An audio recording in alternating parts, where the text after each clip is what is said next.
To everyone who liked my quick and easy focaccia video, you're going to love this tomato and pesto one even more. It is so insanely good with such a nice texture. Look at that. As always, you start with 2 cups of warm water, 2 teaspoons of yeast, that is active yeast for everyone asking, 2 teaspoons of white sugar, give that a mix and then cover it for about 10 minutes to let it activate. Then you're going to mix in 4 cups of plain white flour. I use high grade, doesn't matter too much. Also 2 teaspoons of heaped flaky salt or just normal salt.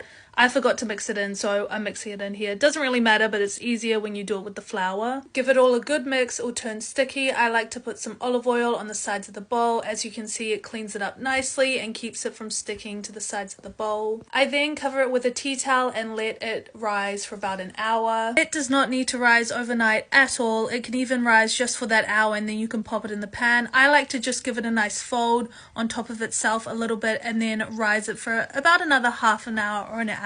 Because it's warm here in New Zealand, I just let it rise at room temperature or I'll put it in the hot airing cupboard. I covered it with Glad wrap this time just so it's a little less messy, or for the Americans, plastic wrap I think you guys call it, and this is it after another hour. Look how great that texture is, all those air bubbles inside. In my previous video I used a 9x9 or 23 centimeter pan, but I actually chose to use a 12x9 one this time, and it's actually much higher as well because the dough just rises so much that like I know it would fit. And I put baking paper this time because it's way better, or parchment paper for you American peeps. I put some olive oil at the bottom and then just put that dough straight in there. I don't fold it when it's like risen for the second time so it stays nice and airy. I then try spread it evenly to each corner and then just cover it with some Glad wrap again, just for about 20 minutes. Now this time I'm using pesto. I have this pesto that needs to be used, but it's very salty and rich, so I took some and then added the juice of a lemon to cut the saltiness, which also helps thin it out a little bit so it's easier to put on top of the dough. And to everyone asking about the garlic mincer, my mum got it from Temu, but for the sake of this I'm going to be using this fine grater just because it's going in a sauce this time. I used about 5 or 6 garlic cloves and gave that a good mix. Then after letting the dough rise for a little bit longer, I drizzle some olive oil on top and then dimple it in as well. I then popped that pesto sauce just right on top. There's no pretty way to do it. I just dolloped it on